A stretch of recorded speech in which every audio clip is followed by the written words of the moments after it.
आपसे 1947 की आज़ादी की कहानी की बात करने नहीं आई। मैं आज आपसे 2026 के प्रेजेंट की बात करना चाहती हूँ। और मेरा सवाल है, आफ्टर 79 ईयर्स क्या हम सच में आज़ाद हैं? हमारे पास कोई ब्रिटिश रूल्स नहीं है, कोई जेल की सलाखें नहीं है, कोई हमारे घर के बाहर खड़ा नहीं है कि जो हमारा फ्रीडम कंट्रोल कर रहा हो। फिर भी हम में से कितने लोग सच में आज फ्री हैं? आज हमारी जनरेशन के पास एक नई दुनिया है। Any guesses guys? Yes, social media. हम अक्सर कहते हैं it's my life, my rules, my choices and yes my freedom.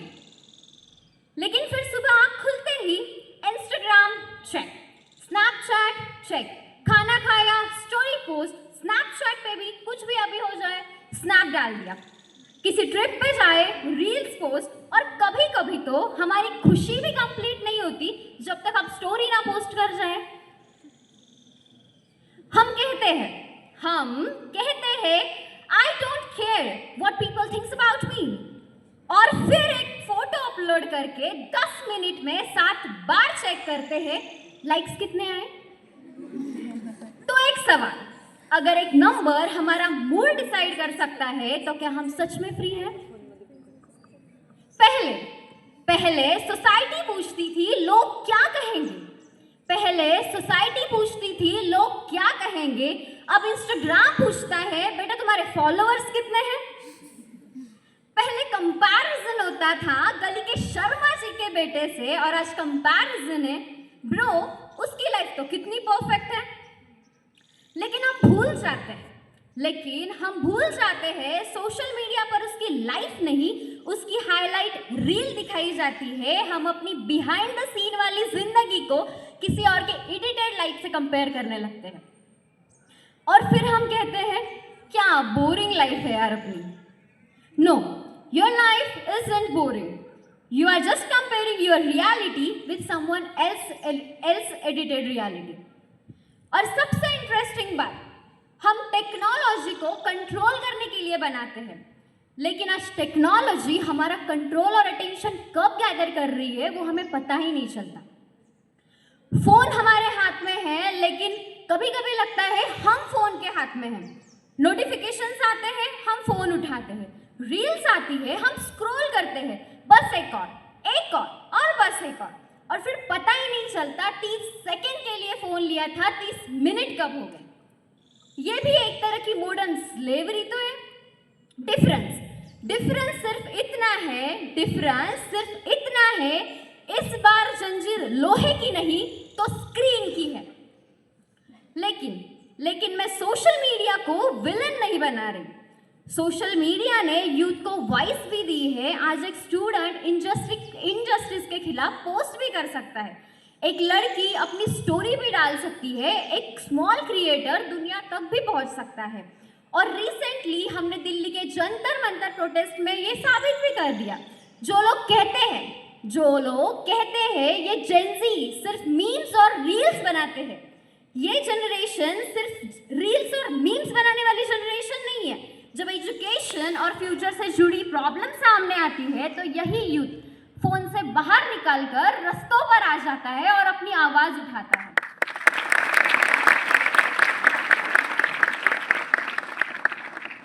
हमने ये प्रोटेस्ट से ये भी सीखने को मिला, लोकतंत्र की असली ताकत कुर्सी में नहीं जनता की आवाज में है, और जब जनता आवाज उठाती है तो बड़े बड़े सिस्टम को भी झुकना पड़ता है। So the problem is not about the social media. The problem is, are we using social media? And the real question is social media using us? लेकिन फ्रेंड्स, मैं सिर्फ आज यूथ्स की बात नहीं करना चाहती। I really want to talk about the women's. आज एक लड़की अगर अपनी पिक्चर अपलोड करती है तो उसके लाइक से ज्यादा उसके कमेंट्स जज होते हैं, किए जाते हैं, और उसके क्लोथ्स वहाँ पे डिस्कस होते हैं, उसके कैरेक्टर पर ओपिनियंस दिए जाते हैं। और अगर वो किसी सिंपल पिक्चर पोस्ट करें तो वो पब्लिक जजमेंट का एक कोड बन जाता है। हम कहते हैं women's are free in the modern India, but if the women's have to constantly think लोग क्या कहेंगे, लोग क्या सोचेंगे, क्या कमेंट करेंगे, क्या मैं सोलो ट्रैवल कर सकती हूँ और क्या मैं लेट नाइट्स तक वर्क कर सकती हूँ, are we really like independent? Obviously not guys. आज की लड़की डॉक्टर बन सकती है, एक पायलट बन सकती है, आईएएस ऑफिसर्स बन सकती है और आर्मी ज्वाइन कर सकती है, एक बहुत स्ट्रॉन्ग बिजनेस वुमेन बन सकती है। लेकिन क्या वो रात के 11 बजे बिना किसी डर के अपने काम से अपने घर जा सकती है?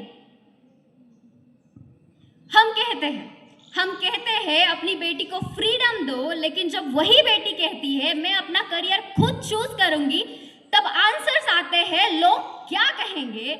जब वो सवाल आता है लोग क्या कहेंगे, तो अपन क्या कर रहे थे तब? जब वो कहती है मुझे अभी शादी नहीं करनी है, तो हमें जवाब आता है बेटा तुम्हारी उम्र हो गई है। जब वो कहती है मुझे अपने मन से कपड़े पहनने हैं, तो जवाब आता है लड़कियां ऐसे कपड़े नहीं पहनती बेटा। और जब उसके साथ कुछ गलत हो जाए तो सबसे पहला सवाल आता है उसने क्या पहना था। तो मेरा सवाल सिंपल है, अगर एक लड़की को अपनी सोसाइटी, अपने कपड़े, अपने ड्रीम्स और अपनी चॉइसेस के लिए हर बार सोसाइटी की परमिशन लेनी पड़े, तो क्या वो सच में आजाद है? और ये मॉडर्न इंडिया में और एक फ्रीडम की बात तो जरूर आती है गाइस, जिसके बारे में हम बहुत कम बात करते हैं, मेंस की फ्रीडम। हम लड़कों से कहते हैं लड़के रोते नहीं है, स्ट्रांग बनो, फैमिली की रिस्पॉन्सिबिलिटी तुम पर ही है, फेलियर्स को एक्सेप्ट मत करो, पैसे कमाओ और सक्सेसफुल बनो। और अगर एक लड़का कहता है मैं थक गया हूँ ये जिंदगी से यार, तो हम उसे कहते हैं अरे स्ट्रांग बनो, अगर रोते ही रहोगे क्या लड़कियों के जैसे रो रहा है यार तू, ऐसे भी हम उसे बोल देते हैं। अगर वो अपनी फीलिंग्स एक्सप्रेस करता है तो कहते हैं कितना इमोशनल है रे तू। लेकिन मैं पूछना चाहती हूँ अगर एक लड़के को स्ट्रांग दिखने के लिए हर बार अपनी फीलिंग्स को छुपाना पड़े, तो क्या वो सच में आजाद है? हमने लड़कों को एक ऐसी रिस्पॉन्सिबिलिटी दे दी है जिसका कोई रिटायरमेंट एज ही नहीं है। तुम लड़के हो, तुम्हें ये संभालना ही पड़ेगा, लेकिन लड़का होना रिस्पॉन्सिबिलिटी हो सकती है, फीलिंग्स की सजा नहीं। उसे भी परमिशन होनी चाहिए ये कहने की I am not okay, because a man is not weak because he cries, he is strong when he has courage to face what he actually feels. और शायद लड़कों की असली आज़ादी ये नहीं कि वो हर बार अकेला ही प्रॉब्लम सॉल्व करे, असली आज़ादी ये है कि जब भी ज़रूरत हो वो कह सके मुझे आज हेल्प चाहिए। तो इस इंडिपेंडेंस डे आज़ादी सिर्फ बेटियों के लिए ही नहीं, बेटों के लिए भी होनी चाहिए। सोसाइटी कहती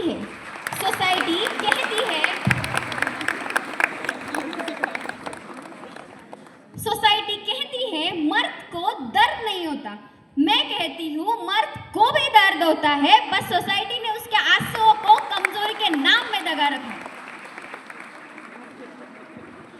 आजाद भारत का मतलब सिर्फ आजाद विमेन नहीं, बल्कि इमोशनली आजाद मेन भी तो है। इस मॉडर्न इंडिया में और एक फ्रीडम की बात तो जरूर आती है, फ्रीडम टू बी इम्परफेक्ट।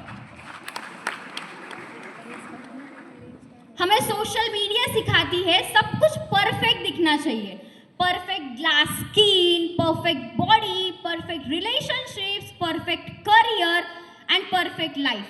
लेकिन रियलिटी में nobody wakes up looking like there Instagram filters, क्योंकि किसी ने कहा है फिल्टर्स इसलिए बनाए गए क्योंकि आईने की ईमानदारी लोगों को हजम नहीं हो रही थी। So nobody has a perfect life. Nobody is happy every single day. And it's okay. You don't need be a valuable person and you don't need everyone's approval to believe in yourself.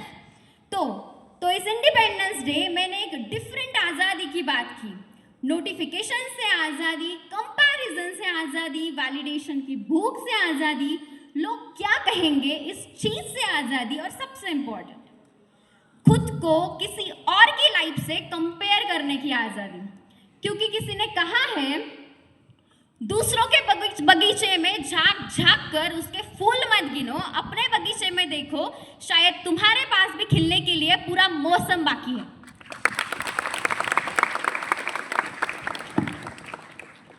हमारी generation के पास एक और choice है। हम वही पुरानी thinking को continue कर सकते हैं या फिर उसे हम चेंज कर सकते हैं। हम कह सकते हैं ऐसा तो हमेशा होता आया है और आगे भी यही होगा, या फिर हम कह सकते हैं